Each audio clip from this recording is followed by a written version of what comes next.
할렐루야. 여러분 반갑습니다. 오늘 본당에서 지난주에도 좀 어색하긴 했어요. 늘 이렇게 꽉 차서 예배 드렸던 분들이 다들 보이지 않고 몇몇 분들과 같이 예배 드리게 돼서 조금 이렇게 어색했지만, 그래도 이렇게 인터넷으로 영상으로 또 저를 보면서 함께 말씀을 듣고 예배에 참여하고 계시는 성도님들이 계시기에 오늘 이 시간도 얼마나 또 기쁘고 감사한지 모르겠습니다.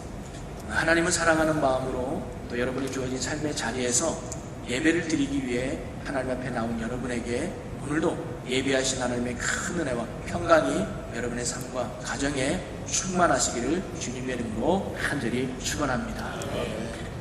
인터넷으로 예배 드리는 분에게 제가 좀 양해를 구할 것은, 원래 이렇게 설교할 때 눈과 눈을 마주치고 이렇게 설교를 해야 되는데, 여기 인터넷 이렇게 방송 보신 분이 카메라가 조금 위에 있어요. 그러다 보니까 제가 고개를 이렇게 쳐들고 설교할 수가 없어서 다소 이렇게 눈이 마주치지 않는다 할지라도 여러분 이해해 주시고, 또 말씀에 기울여서 오늘 주시는 하나님의 은혜를 함께 깨닫는 복된 시간이 되었으면 좋겠습니다. 아멘이시죠? 할렐루야. 감사합니다. 우리 예배 드리기 전에 가족끼리 모일 수도 있고 또 지인과 같이 일 수도 있고 혼자 드릴 수도 있는데, 우리 옆에 분에게 또 같이 인사 한번 나눴으면 좋겠어요. 함께 예배 드리게 돼서 기쁩니다. 인사 한번 나누시면 좋겠습니다. 감사해요. 네, 하시면 돼요. 예, 감사합니다. 우리 하나 더 인사했으면 좋겠습니다. 지금 이 자리에도 하나님이 함께 하십니다. 지금 이 자리에도 하나님이 함께 하십니다. 아멘. 할렐루야. 저는 지난주부터 마가복음에 대해서 여러분과 함께 말씀을 나누고 있는데요. 마가복음의 저자는 마가죠. 그리고 사복음서에 최초로 기록된 복음서가 바로 이 마가복음입니다. 그래서 마태나 또는 누가나 요한은 마가복음을 근거 삼아서 하나님의 말씀을 기록하게 되죠. 그리고 이 마가복음은 누구를 대상으로 기록했느냐? 바로 로마에 있는 기독교인들에게 기록한 말씀이 마가복음입니다. 그러면 마가는 왜 로마에 있는 기독교인들에게 마가복음을 기록했느냐? 그것은 그 당시 로마 기독교인이 당하고 있는 상황이 너무 힘들었기 때문입니다. 극심한 로마에서의 핍박과 환난과 고통 가운데 그들은 피해 다녀야만 했습니다. 그래서 우리가 잘 알다시피 지하 무덤 속에 몰래 숨어가지고 거기서 신앙을 지켜야만 했던 것이죠. 그러다 보니까 낙심자도 생기게 되고 실망자도 생기게 되고 믿음이 연약한 자는 자꾸 쓰러지고 넘어지는 그런 이야기를 듣고 마가가 복음서를 기록함으로 말미암아 그들에게 다시금 예수 그리스도로 말미암아 용기와 소망을 주기 위해서 복음서를 기록한 것이 마가복음이죠. 사실 마가 본인 자신이 믿음이 연약하여 실패를 경험했던 나약한 자였지만 다시금 복음이 내 안에 들어와서 살아있는 복음이 굳게 세워졌을 때 그는 흔들림 없이 어떠한 형편과 상황 속에서도 담대히 주의 복음을 전하는 전도자의 삶으로 변화되었던 것이죠.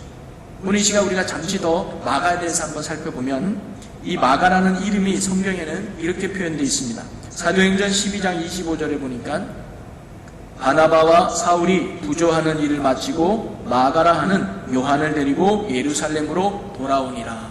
즉 이 마가는 마가라 하는 요한이라고 하는 거예요. 즉 이름이 두 개였던 것 같아요. 요한이라는 이름과 마가라는 이름이 있었습니다. 이 요한은 유대인으로서의 붙여진 이름이에요. 그리고 이 마가는 로마식 이름이 바로 이 마가였습니다. 두 가지 이름이에요. 이런 사람 또 하나 있죠. 바로 사울과 바울. 사울은 유대식 이름이고 바울은 로마식의 이름이었습니다. 그런데 사도행전 초기에 어떤 전도 사역을 할 때 이 마가에 대한 이름이 마가와 요한이라는 이름으로 많이 불려졌어요. 그러니까 요한이라고 이름이 더 많이 불려졌어요. 그런데 사도행전 후반에 전도 사역의 후반기에는 요한이라는 이름보다 마가라는 이름이 더 많이 쓰게 됩니다. 특별히 서신서에 보면 마가라는 이름으로만 불려지는 거예요. 즉 이 요한, 마가인 요한이 요한이로 처음에 불리다가 점점점 요한이라는 이름으로 불리지 않고 마가라는 이름으로 불렸다는 것을 우리가 알 수가 있어요. 사울도 마찬가지죠. 전에는 사울이었어요. 그런데 그가 나중에는 바울이라는 이름으로 더 많이 사용된 거 아닙니까? 물론 바울이 이방 전도를 하기 때문에 로마 이름인 이방인의 이름이 그들을 전도할 때 더 유용하게 사용될 수 있었기 때문에 바울이라는 이름을 사용했을지도 모르겠지만 그 안에는 신앙의 변화가 있었다는 거예요. 사울이라는 이름의 뜻은 높은 자라는 의미예요. 그래서 우리 이스라엘의 초대 왕이 누굽니까? 사울 왕이잖아. 즉 왕 같은 높은 자가 사울이라는 이름에 포함되어 있는 거예요. 그래서 처음에 사울은 그런 자신감과 교만함으로 살았죠. 그런데 그가 바울이라는 이름은 뭐냐면 낮은 자라는 의미예요.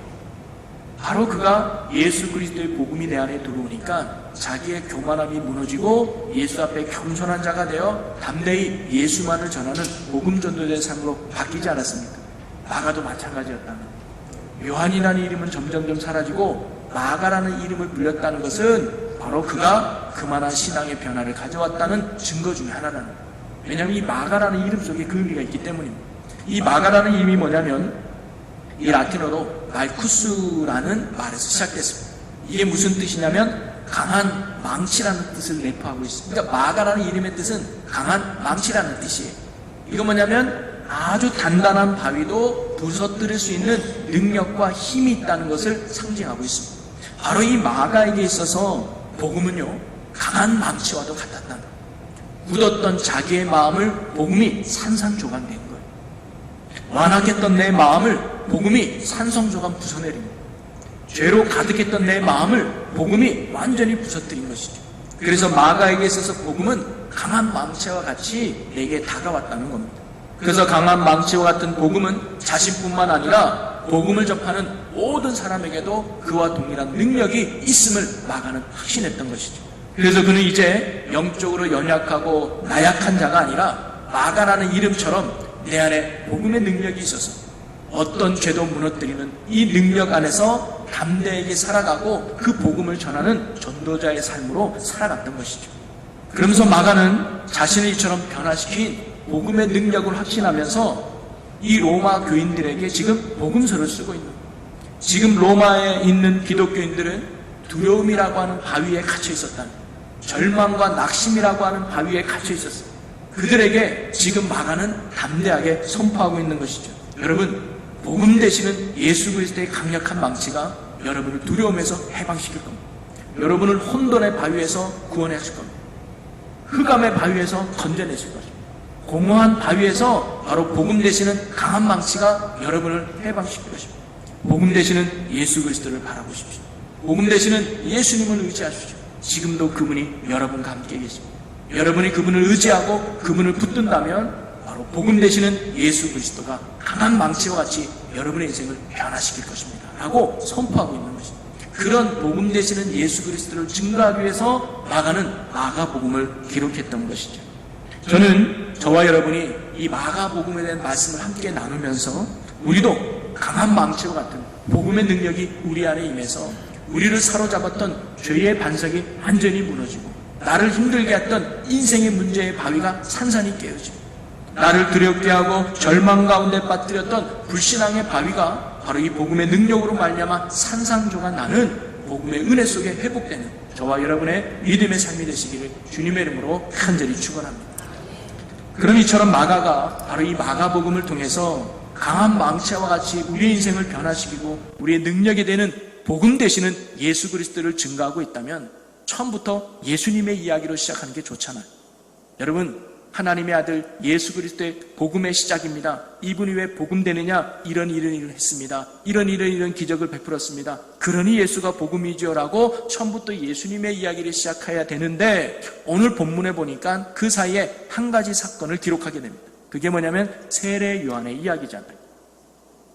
저는 오늘 그 의미를 함께 살펴보려고 합니다. 왜 복음 되시는 예수 그리스도를 직접적으로 이야기하기 전에 세례 요한의 이야기를 했을까? 저는 오늘 제목과 같이 바로 준비된 자에게 복음이 시작되는 것을 가르쳐주는 거예요. 복음은 아무나 시작되는 것이 아니라 믿음으로 준비된 자에게 복음이 복음으로써 우리 가운데 역사한다는 거죠. 마가복음 1장 2절과 3절 말씀을 한번 보겠습니다. 선지자 이사야의 글에 보라, 내가 내 사자를 내 앞에 보내노니 그가 내 길을 준비하리라. 광야에 외치는 자의 소리가 있어 이르되 너희는 주의 길을 준비하라. 그의 오실 곧게 하라. 기록된 것과 같이. 즉 한마디로 세례 요한은 복음 되시는 예수 그리스도의 오심을 준비하기 위해 하나님이 부르신 선지자가 바로 세례 요한이었다는 거예요. 그의 준비가 있었기 때문에 예수님이 이 땅에 복음으로 오실 수 있었고 그 복음됨을 시작할 수 있었다는 거예요. 바로 세례 요한이 길을 잘 닦아 놓았기 때문에 예수 그리스도께서 복음으로 시작할 수 있었다는 거죠. 마가복음 1장 4절에 보면 세례 요한이 광야에 이르러 죄 사함을 받게 하는 회개의 세례를 전파하니, 여러분 구체적으로 세례 요한이 예수 그리스도의 오심을 준비하기 위해서 했던 일을 4절에 기록하고 있는데, 여기서 보니까 마지막에 전파하니라는 단어가 나와요.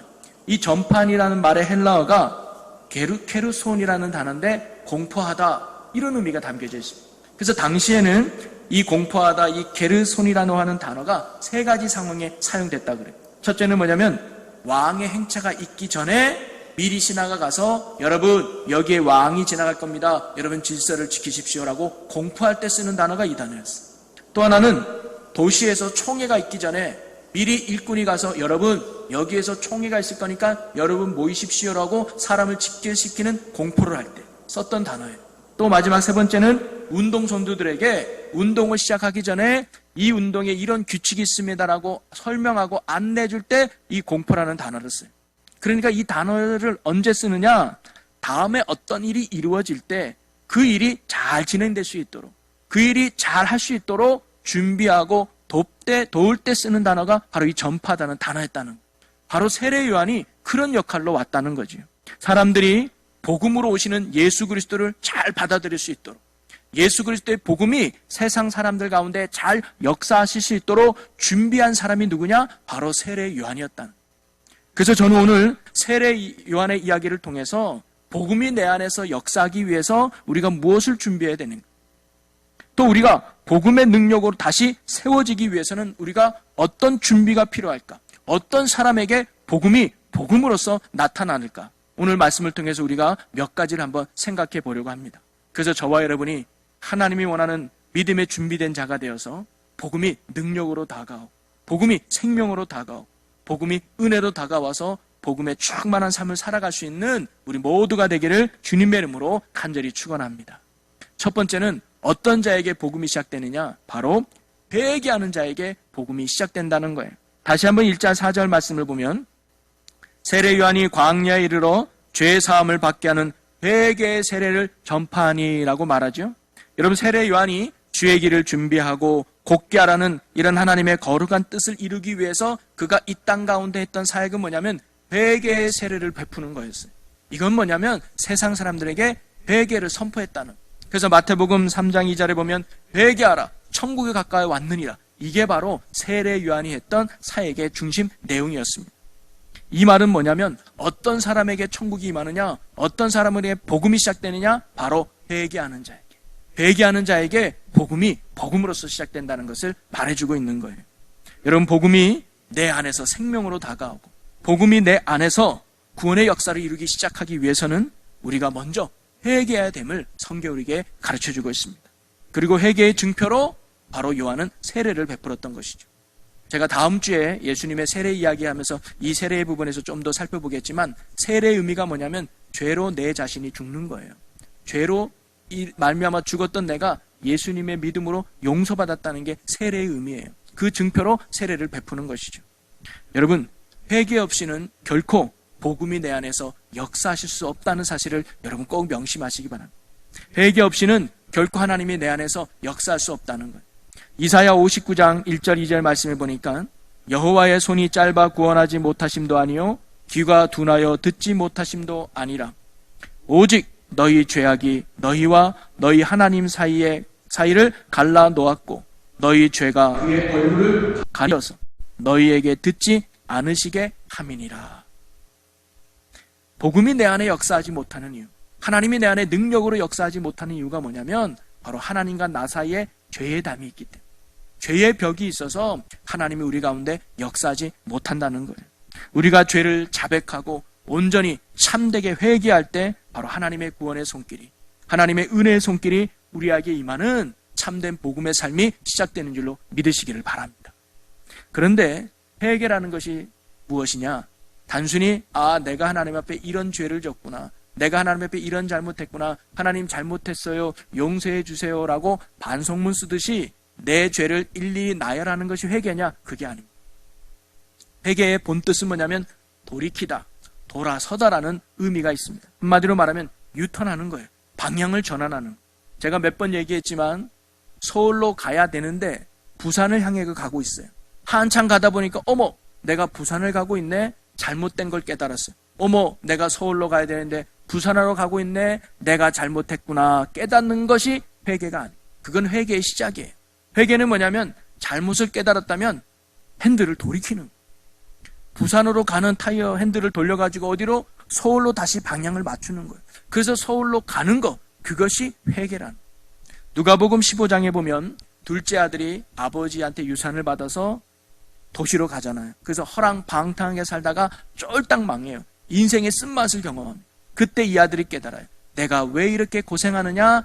아버지 집을 떠났기 때문에. 아버지 곁을 떠났기 때문에 내게 이런 고난과 아픔이 오는구나 해서 자기의 잘못을 깨닫게 돼요. 그게 회개냐? 그건 회개 아니에요. 그 다음에 이 아들이 뭐예요? 그 자리를 박차고 일어나야 돼. 그리고 다시 아버지께로 가야 돼. 깨달음을 넘어서 아버지가 있는 곳으로 가야 돼. 아버지가 있는 곳으로 돌아가야 돼요. 그것이 참된 회개인 줄로 믿습니다. 그래서 저는 회개를 시선 바꾸기라고 말하고 싶어요.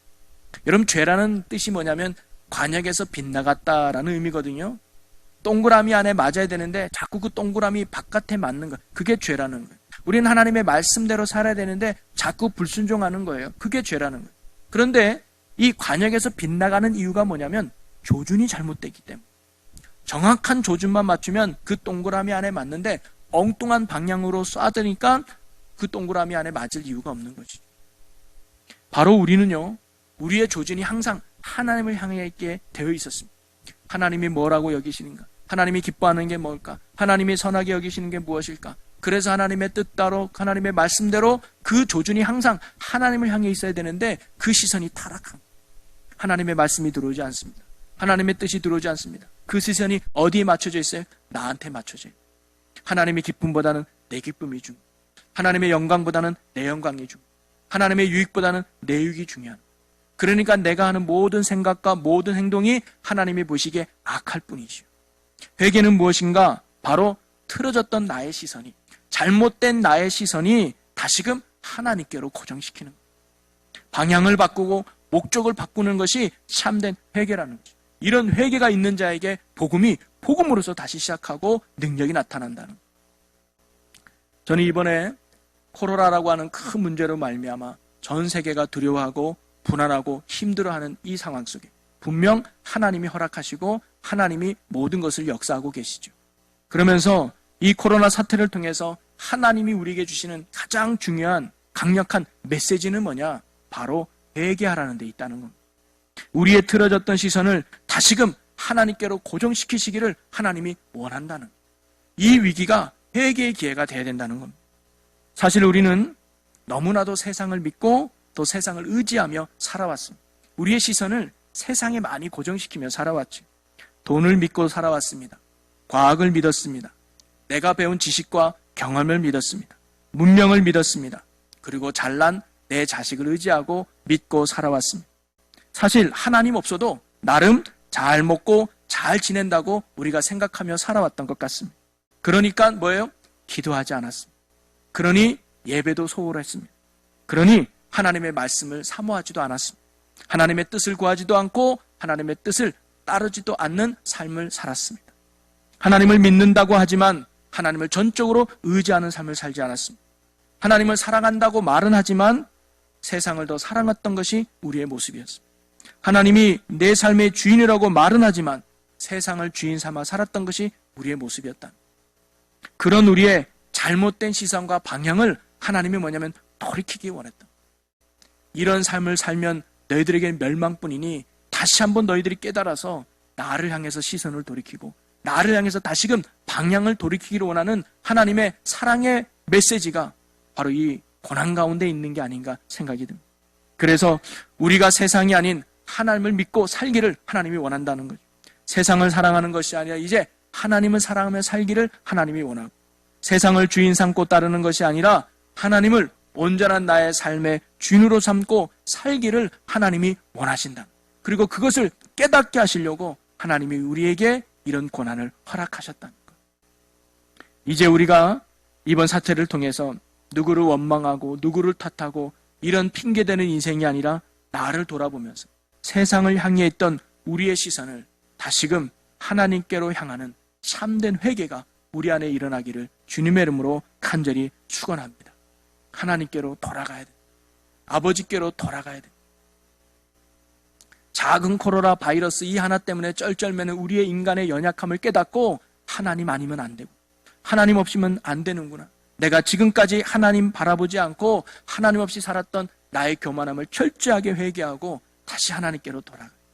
우리의 시선을 하나님께로 맞추는 그런 회개의 역사가 우리 모든 성도들에게 임하기를 주님의 이름으로 간절히 축원합니다. 이런 회개에 있을 때 복음이 여러분의 삶에 시작될 거예요. 복음으로써 여러분을 굳건히 세워주실 것입니다. 두 번째로 어떤 자에게 복음이 시작되느냐? 인내하며 소망하며 견디는 자에게 복음이 시작된다는 거예요. 자, 마가복음 1장 2절에 보니까 선지자 이사야의 글에 보라 내가 내 사자를 내 앞에 보내노니 그가 내 길을 준비하리라 라고 말합니다. 이 1장 2절 마가가 인용했던 말씀은 바로 말라기 3장 1절에 있던 말씀이에요. 그 말씀을 제가 읽어드리면 말라기 3장 1절에 만군의 여호와가 이르노라 보라 내가 내 사자를 보내리니 그가 내 앞에서 길을 준비할 것이요. 바로 말라기가 예언했던 그 예언의 말씀이 세례 요한을 통해서 뭐예요? 성취된 거예요. 여러분 세례 요한이 활동했던 그 당시에서 말라기는 400년 전에 활동했던 선지자예요. 쉽게 말하면 하나님의 말씀이 400년 만에 성취된 거예요. 아마 말라기 선지자의 어떤 예언의 말씀이 있고 난 뒤에 이스라엘 백성들은 이 말씀이 이루어지기를 아마 많이 기대했을 거예요. 근데 10년이 지나고 100년이 지나고 무려 400년 동안 지내면서 이스라엘 백성이 지치지 않았을까요? 야, 언제 메시아가 오는 거야? 언제 우리한테 구원이 임하는 거야? 언제 우리가 자유를 하는 거야? 언제 이 문제가 우리가 해결되는 거야? 하면서 400년 동안 지치고 많이 지쳤을 거예요. 그러면서 두 부류가 생기지 않았을까요? 첫째 부류는 포기하는 사람이 생겼을 겁니다. 야, 이거 기도해도 소용없네. 소망해도 소용없네. 안 이루어질 것 같아. 역사 이루어지지 않을 것 같아. 구원자 오지 않을 것 같아. 그냥 적당히 세상에 안주하며 세상 속에서 살아가자 하면서 하나님을 떠난 사람도 있었을 거예요. 또 한 부류는 그래도 하나님이 말씀이니까 이루어질 거예요. 하나님이 분명 메시아를 보내줄 거야 하면서 끝까지 이 말씀을 붙들고 인내하며 견디는 사람들이 있지 않았을까요? 세례 요한이 하나님의 이런 선지자로 나타나서 회개하라 천국에 가까웠느니라는 이 복음의 말씀을 선포했을 때 많은 사람들이 세례 요한한테 나서 죄를 자백하고 세례를 받습니다. 저는 어떤 사람이 받았을까요? 바로 인내하며 그 말씀이 이루어지기를 기대하며 소망했던 사람들이 세례 요한 앞에 나오지 않았을까요? 야, 기다린 보람이 있구나. 하나님이 보낸 선지자가 여기 나타났구나. 그래, 그 말씀처럼 우리가 회개하자. 회개할 때 우리 안에 천국이 임하는구나 하면서 바로 이 세례 요한의 말씀을 듣고 그 말씀에 따라 세례를 받았던 사람들이 어떤 사람들이냐? 400년에 약속했던 말라기의 예언의 말씀을 그래도 포기하지 않고 끝까지 인내하며 견딘 그러디였다는 거예요. 바로 예언의 성취와 복음의 시작은 이처럼 인내하며 소망으로 기다린 사람들에게 먼저 임했다는 거예요. 기다리지도 않고 소망하지 않는 사람은 세례 요한이 나타나도 몰랐을 거예요. 그들의 말을 무시하고 듣지도 않았을 거예요. 기다린 사람들이 바로 이 말씀을 듣고 앞으로 나왔다는 것이죠. 그러면서 마가는요, 바로 이 세례 요한의 이야기를 기록하면서 로마 기독교인들에게 이렇게 말하는 것 같습니다. 400년 전에 말라기에게 말했던 그 예언의 말씀이 요한의 시대에 성취되었고 바로 많은 백성들이 그 앞에 나와 회개의 세례를 받고 구원받았듯이 지금 여러분이 극심한 환경과 핍박 속에서 언제 이 고난이 끝날지 모르는 어두운 상황이 있다 할지라도 하나님의 구원이 여러분에게 일어날 것이고 반드시 하나님이 승리케 하실 것이고 반드시 이기게 하신다는 하나님에 대한 약속의 소망을 품고 여러분 인내하십시오. 이겨내십시오. 그러면 복음이 여러분에게 시작될 것입니다. 복음이 여러분의 삶에 놀라운 변화로 이끌어 갈 것입니다 라고 바로 말하고 있다는 것이죠. 여러분, 하나님의 때와 우리의 때가 다르다는 것을 우리는 알아야 합니다. 이사야 55장 8절에 보니까 이는 내 생각이 너희의 생각과 다르며 내 길은 너희의 길과 다름이니라. 여호와의 말씀이니라. 여러분, 창조주 하나님의 생각과 피조물 불과한 우리의 생각이 같을 수는 없죠. 하나님의 지혜가 가장 선한 지혜요, 하나님의 뜻이 가장 선한 뜻임을 우리가 믿으시기를 바랍니다. 그러기에 비록 고난이 끝날 것 같지 않아도, 문제가 해결될 것 같지 않아도 우리는 하나님의 구원의 때를 믿고 기다리는 인내함을 가져야 합니다. 반드시 선하신 하나님이 선한 길로 이끄시고 선하게 응답하심을 믿고 끝까지 기다리는 저와 여러분들이 되어야 합니다. 그러면 하나님의 때가 되면 예수 그리스도의 복음이 우리 안에 생명으로, 우리 안에 능력으로 나타나는 역사를 경험하게 될 줄로 믿습니다. 사실 지금 우리들이 이 코로나 때문에 여러 어려움을 당하고 있지만 우리가 할 수 있는 건 사실 아무것도 없잖아요. 그냥 집에서 가만히 있는 것밖에 우리가 할 수 있는 게 없습니다. 우리가 하는 것은 뭐예요? 견디는 거예요. 이겨내는 거예요. 이럴 때일수록 죄짓지 않고 믿음으로 잘 지키려는 인내함이 우리에게 필요합니다. 반드시 이 고난의 터널에서 건져내실 하나님의 구원의 손길을 기대하며 믿음으로 우리가 이겨나가야 된다는 거예요.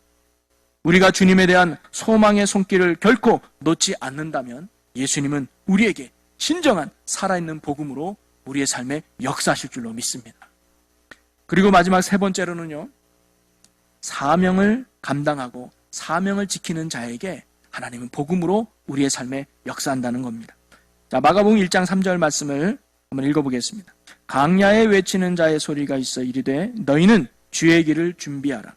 그의 오실 길을 곧게 하라. 기록됐던가 같이. 여러분, 세례 요한에 대한 이야기인데요, 세례 요한은 광야에서 외치는 소리였다고 해요. 즉 세례 요한이 활동했던 장소는 어디냐면 광야였습니다. 여러분, 광야가 어떤 곳이에요? 빈들이에요. 아무것도 없는 허허벌판이에요. 거기는 먹고 살만한 장소가 아니에요. 놀기에도 좋은 장소가 아니에요. 지내기에 불편한 장소가 광야예요. 아니나 다를까 6절에 보니까 그는 그곳에서 낙타 털옷을 입고 허리에 가죽띠를 띠고 메뚜기와 석청을 먹으면서 지냈다 그래요. 오늘날로 보면 자연인처럼 지낸 거죠. 그냥 산에서 나는 거 먹으면서 지냈던 거예요. 여러분, 세례 요한이 이와 같은 광야에서 지낸 이유가 무엇이었을까? 그냥 도시가 싫어서 나는 자연이 좋아, 나는 홀로 있는 게 좋아 하면서 광야에서 지냈을까요?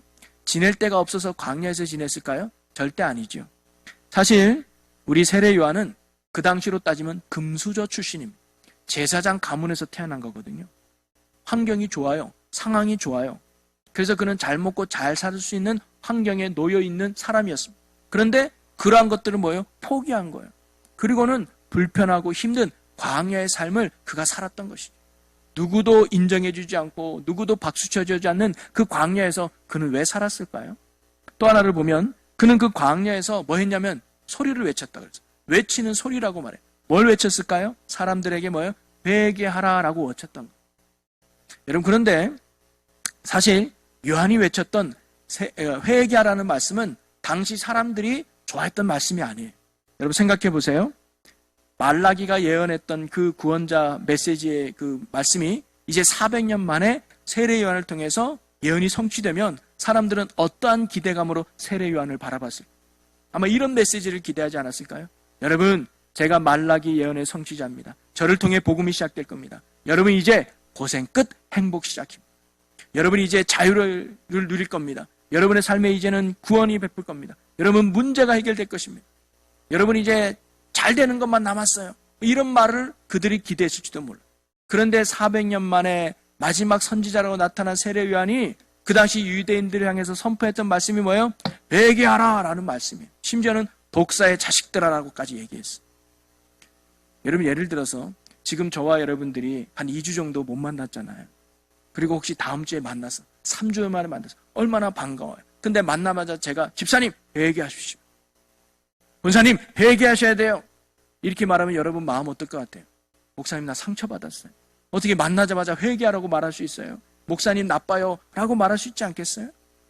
바로 세례 요한이 당시 메시지가 그랬다는 거예요. 사람들이 좋은 메시지가 아니었어요. 들으려고도 하지 않았다는 것이죠.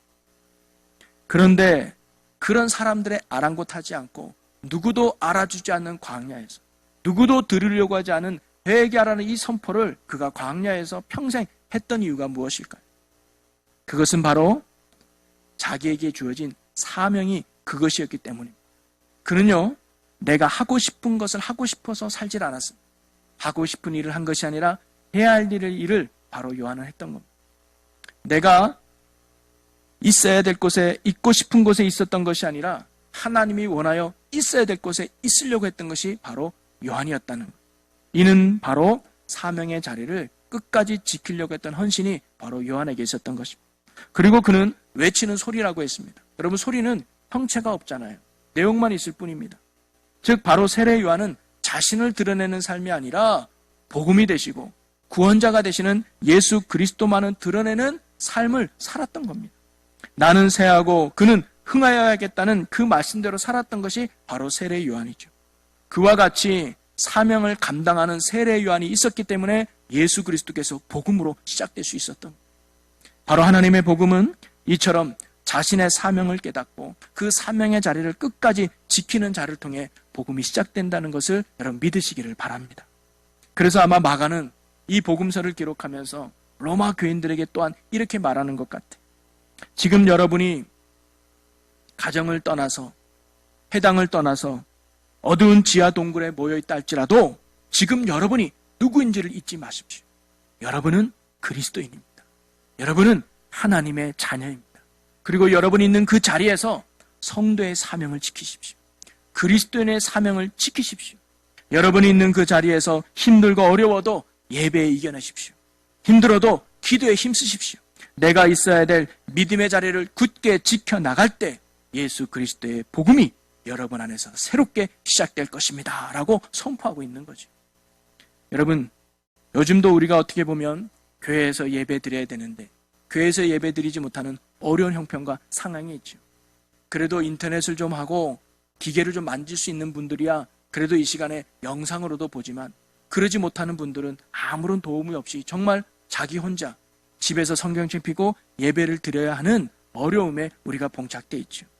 여러분, 우리가 비록 교회에 나와 예배 드리지 못한다 할지라도 우리가 결코 잊지 말아야 될 것이 있습니다. 그것은 뭐냐면 우리가 예배의 잠을 잊지 말아야 돼요.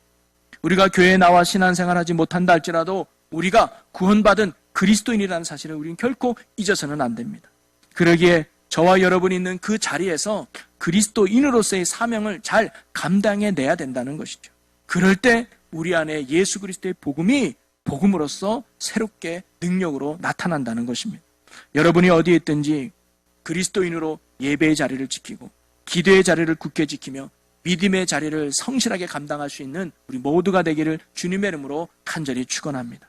세상이 어수선하고 분주하고 불안하다 할지라도 저와 여러분이 감당해야 될 역할, 감당해야 될 사명을 묵묵히 해내는 신실한 성도들이 되었으면 좋겠습니다. 저도 목사로서 목사가 감당해야 될 자리를 성실하게 지키려고 합니다. 비록 새벽 예배 나오는 분이 없어도 그 자리를 지키려고 하고, 저녁에 나오는 분이 없어도 기도의 자리를 지키려고 하고, 스스로 말씀을 묵상하며 말씀 안에서 목사의 신분과 역할을 감당하려고 저도 나름 열심히 하려고 합니다. 여러분도 비록 교회에 나와서 신앙의 훈련을 받고 생활할 수는 없다 할지라도 여러분이 있는 그 자리에서 성도의 사명을 지켜나가십시오. 그것은 다른 게 아닙니다. 예배 때마다 예배의 자리를 지키는 겁니다. 최선을 다해서 예배를 드리십시오. 정말 하나님이 여러분과 함께 한다는 그 마음으로 여러분 최고의 예배를 그 가정에서 드리시기 바랍니다. 그리고 말씀과 기도에 힘쓰시는 여러분 되십시오. 말씀으로 날마다 채워지려고 하고 기도의 호흡을 끊이지 않고 날마다 성도의 본분을 지키는 믿음의 일에 힘쓰는 여러분이 되십시오. 그러면 복음 되시는 예수 그리스도의 은혜가 우리의 삶에 역사하시고 나타나고 풍성하게 맺게 줄 줄로 믿습니다. 오늘 말씀해 보면 준비된 자에게 복음이 시작되는, 저는 성도 여러분이 이번 기회를 통해서 다시금 살아있는 예수 그리스도의 복음이 우리 안에 확신하게 세워지는 은혜의 기회가 되기를 소망합니다. 그러기 위해서는 회개하는 자에게 복음이 시작되는, 그동안 우리가 하나님 없이 살았던 삶을 철저하게 회개하고 다시 하나님께로 돌아갑니다. 하나님만을 바라보는 믿음의 삶을 사는 우리가 되기를 소망합니다. 그리고 구원을 베푸신 하나님을 믿고 인내하며 기다립시다. 그리고 내가 해야 될 사명의 자리를 끝까지 지켜나갑시다.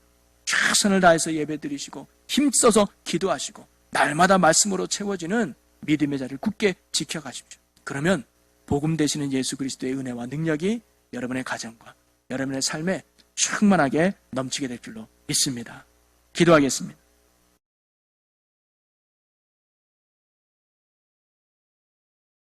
할렐루야. 사랑과 은혜가 많으신 아버지 하나님, 마가가 선포하고 증거한 생명의 복음이 우리 안에 다시 일어나게 하여 주시옵소서. 그래서 낙심과 절망에 있는 성도가 희망과 소망으로 살아가게 하시고, 두려움과 근심 속에 있던 성도가 평안과 기쁨으로 살아가는 복음의 귀한 성도들의 삶이 되게 하여 주시옵소서. 복음이 내 안에서 새롭게 역사하기 위해서 오늘 우리에게 주신 말씀을 마음속에 깊게 새기게 하여 주옵소서. 하나님, 먼저 우리가 하나님 앞에 철저하게 회개하기를 원합니다. 하나님을 믿고 산다고 하면서도 세상을 더 의지하며 살았습니다. 하나님을 사랑한다고 하면서도 세상을 더 사랑했습니다. 하나님이 나의 주인이라고 하면서도 세상을 주인 삼아 살았습니다. 우리 어리석고 연약한 죄를 주님 용서하여 주시옵소서. 이제 우리의 시선을 돌이켜 하나님께로 나아가기 원합니다. 세상에 한눈 팔지 말고 주만 바라보며 살아가는 저희들이 되도록 성령님 도와 주시옵소서. 세상을 붙들었던 손을 놓고 이제 주님의 두 손을 꼭 붙잡고 나가는 저희들이 되게 하여 주시옵소서. 그리하여 주님이 내 안에서 진정한 복음으로 새롭게 역사하는 은혜의 삶을 누리게 하여 주시옵소서. 우리가 늘 붙잡고 의지해야 할 참 복음이 되시는 우리 주 예수 그리스도의 이름으로 기도하옵나이다. 아멘.